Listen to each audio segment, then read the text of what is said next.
আমার প্রিয় ছাত্রছাত্রীবৃন্দ, কল্যাণী বিশ্ববিদ্যালয়ের অন্তর্গত বিভিন্ন কলেজে যে সমস্ত ছাত্রছাত্রী 6 সেমিস্টারে পড়াশোনা করছো এবং তোমাদের এডুকেশন জি পেপার হিসাবে রয়েছে, তোমাদের জন্য এই ভিডিওটি অবশ্যই ভিডিওটি শেষ পর্যন্ত দেখবে, কোনো রকমের স্কিপ করবে না, তাহলে তোমাদেরই প্রয়োজনীয় ইনফরমেশন তোমরা জানতে পারবে না। এবার চলো দেখে নিই তোমাদের আজকের সাজেশনটি। দেখো, 6 সেমিস্টার এডুকেশন জি2 অর্থাৎ তোমাদের প্রোগ্রাম কোর্স অর্থাৎ জেনারেল কোর্সের সাজেশন, তোমাদের এডুকেশন জি পেপারে যে সিলেবাস রয়েছে এডুকেশনাল টেকনোলজি, এই সিলেবাসের উপরে আজকের সাজেশন।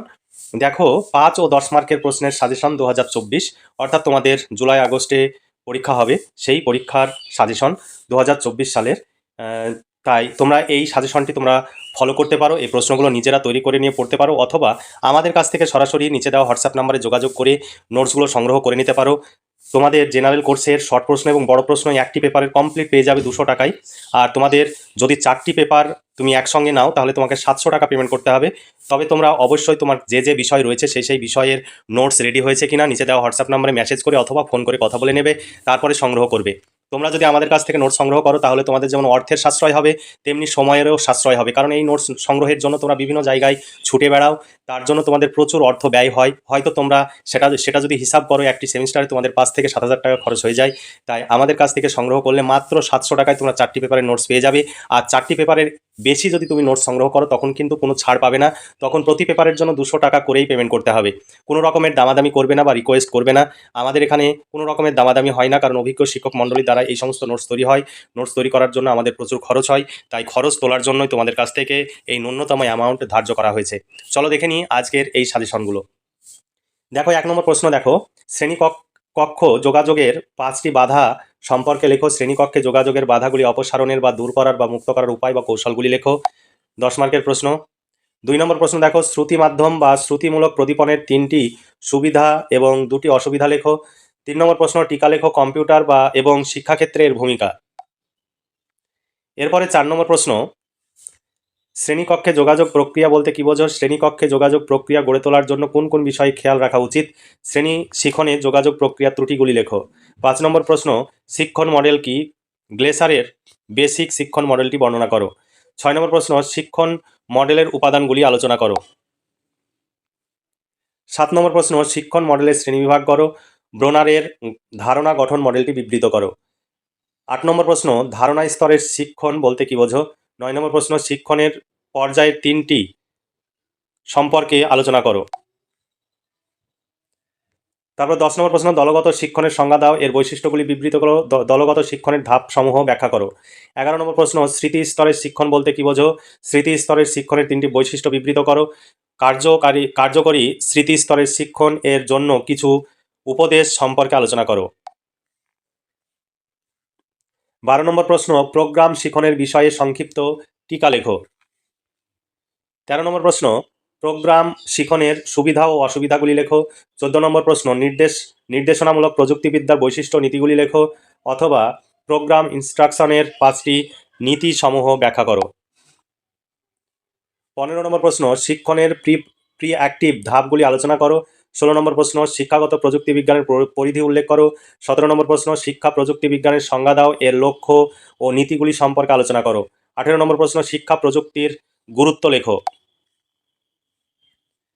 19 নম্বর প্রশ্ন, সিস্টেম অ্যাপ্রোচ কি? শিক্ষাক্ষেত্রের গুরুত্ব লেখো। 20 নম্বর প্রশ্ন, শিক্ষাক্ষেত্রে সিস্টেম অ্যাপ্রোচের পর্যায়গুলি উল্লেখ করে এর সুবিধাগুলি লেখো। 21 নম্বর প্রশ্ন, হার্ডওয়্যার বলতে কি বোঝো? হার্ডওয়্যারের সুবিধা বা গুরুত্ব বা প্রয়োজনীয়তা সম্পর্কে আলোচনা করো। 22 নম্বর প্রশ্ন, সফটওয়্যার কি? সফটওয়্যারের গুরুত্ব বা প্রয়োজনীয়তা বা সুবিধাগুলি লেখো। 23 নম্বর প্রশ্ন, হার্ডওয়্যার ও সফটওয়্যারের পার্থক্য লেখো। 24 নম্বর প্রশ্ন, মাল্টিমিডিয়া বা গণসংযোগ বা বহুধা মাধ্যম বলতে কি বোঝো? শিক্ষাক্ষেত্রে মাল্টিমিডিয়ার প্রয়োজনীয়তা বা গুরুত্বগুলি লেখো। শিক্ষাক্ষেত্রে দূরদর্শন ও সংবাদপত্রের প্রভাব আলোচনা করো। 25 নম্বর প্রশ্ন, প্রোগ্রাম শিখন বা প্রোগ্রাম নির্দেশনা বলতে কি বোঝো? প্রোগ্রাম নির্দেশনা দানের সুবিধা ও অসুবিধাগুলি লেখো। 26 নম্বর প্রশ্ন, শিক্ষণ মডেলের সংজ্ঞা দাও, এর নীতিগুলি লেখো। শিক্ষণ মডেলের প্রয়োজনীয়তা বা গুরুত্ব সম্পর্কে আলোচনা করো। আর 27 নম্বর প্রশ্ন, শিক্ষণ প্রদীপনের প্রয়োজনীয়তা লেখো। শিক্ষণ প্রদীপন হিসাবে রেডিওর সুবিধা ও অসুবিধাগুলি লেখো। শিক্ষাক্ষেত্রে চলচ্চিত্রের গুরুত্ব সম্পর্কে আলোচনা করো। তোমরা এই সমস্ত প্রশ্নের উত্তর পেয়ে যাবে 2, 5 এবং 10 মার্কের প্রশ্ন এবং উত্তর সব পেয়ে যাবে সাজেশন ভিত্তিক। মাত্র 200 টাকা তোমাদের পেমেন্ট করতে হবে, এর বাইরে কোনো প্রশ্ন উত্তর পড়ার প্রয়োজন হবে না। আর 4টি পেপার যদি একটি হোয়াটসঅ্যাপ নাম্বার থেকে সংগ্রহ করো তাহলে 750 টাকা পেমেন্ট করতে হবে। ফোনপে বা গুগল পের মাধ্যমে পেমেন্ট করে পেমেন্টের রিসিভ কপি তুমি হোয়াটসঅ্যাপে শেয়ার করে দেবে এবং তোমার বিষয়গুলো লিখে দিবে সঙ্গে সঙ্গেই, বা কিছুক্ষণ পরেই তুমি পিডিএফ কপি পেয়ে যাবে। কারণ হয়তো সবসময় তোমার মেসেজটি আমি নাও দেখতে পারি, কারণ ব্যস্ততার কারণে, কিন্তু তুমি ঠিক পিডিএফ পেয়ে যাবে। তোমাদের কোনো ভয় নেই, তোমাদের কোনো রকমের টাকা মার যাবে না আমাদের এখান থেকে। আমরা যদি নোটস দিতে না পারি তাহলে তোমাদের টাকা ফেরত দিয়ে দেওয়া হবে, বা ভুলক্রমে যদি তোমরা বেশি টাকা পেমেন্ট করো তাহলেও সেই টাকা তোমাদের ফেরত পাঠিয়ে দেওয়া হবে। এর জন্য তোমাদের কোনো রকমের দুশ্চিন্তা করার প্রয়োজন নেই। তার জন্য তোমাদের অবশ্যই যে প্রমাণ, সেই প্রমাণটি, পেমেন্টের প্রমাণটি পাঠাতে হবে যদি বেশি পেমেন্ট হয়ে যায়। 28 নম্বর প্রশ্ন, শিক্ষাক্ষেত্রে চলচ্চিত্রের সুবিধা ও অসুবিধাগুলি লেখো। তারপরে 29 নম্বর প্রশ্ন, সেমিনার কি, সেমিনারের সুবিধা বা গুরুত্ব ও সীমাবদ্ধতা সম্পর্কে আলোচনা করো। 30 নম্বর প্রশ্ন, বিতর্ক পদ্ধতির সুবিধা ও অসুবিধাগুলি আলোচনা করো। এই হলো তোমাদের 30খানা প্রশ্নের সাজেশন। এই সাজেশন অনুযায়ী প্রশ্নোত্তর এখানে রয়েছে, তোমাদের পরপর সাজেশন দেওয়া রয়েছে। তারপরে সেই সাজেশন অনুযায়ী প্রশ্নের উত্তরগুলো পয়েন্ট আকারে সুন্দর করে লেখা রয়েছে। তোমাদের এই নোটস সংগ্রহের জন্য তোমাদের ছোটাছুটি করতে হবে না, বা বিভিন্ন ধরনের বইপত্র কিনে নোটস তৈরি করারও প্রয়োজন হবে না। আর যদি তোমরা নোটস সংগ্রহ করতে না চাও, বই কিনতে চাও, তাহলে এই সাজেশনের প্রশ্নগুলো খাতায় লিখে নিয়ে বই খুঁজে এই প্রশ্নগুলো যদি সব পেয়ে যাও তাহলে সেই বইটি কিনবে, তাহলে তোমরা সুবিধা পাবে। আর যদি না পাও তাহলে আমি বলবো যে সাধারণ মানের বই কিনে অর্থের অপচয় করে কোনো লাভ নেই, বা বিভিন্ন জায়গায় ছোটাছুটি করে নোট সংগ্রহ করতে গিয়ে তোমাদের যে প্রচুর অর্থ খরচ হয়, সেই অর্থ আমাদের কাছ থেকে নোট সংগ্রহ করলে অতটা খরচ হবে না। 4টি পেপারে মোট 700 টাকা তোমাদের লাগবে। তাছাড়া তোমাদের যাতায়াত বাবদ এবং টিফিন খরচ বাবদ অনেক টাকা খরচ হয়, কিন্তু আমাদের কাছ থেকে নোট সংগ্রহ করলে তোমাদের যেমন সময়ের সাশ্রয় হবে, অর্থাৎ তোমরা নোট সংগ্রহের জন্য বিভিন্ন জায়গায় তোমরা ছোটাছুটি করো, এর ফলে প্রচুর সময়ের অপচয় হয়।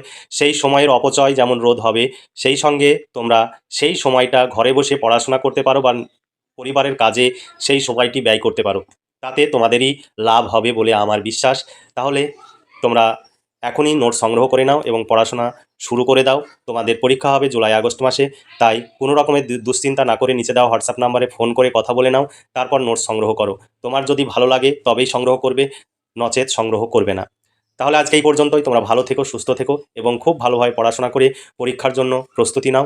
এই শুভকামনা জানিয়ে আজকের ভিডিওটি এখানেই সমাপ্তি ঘোষণা করছি।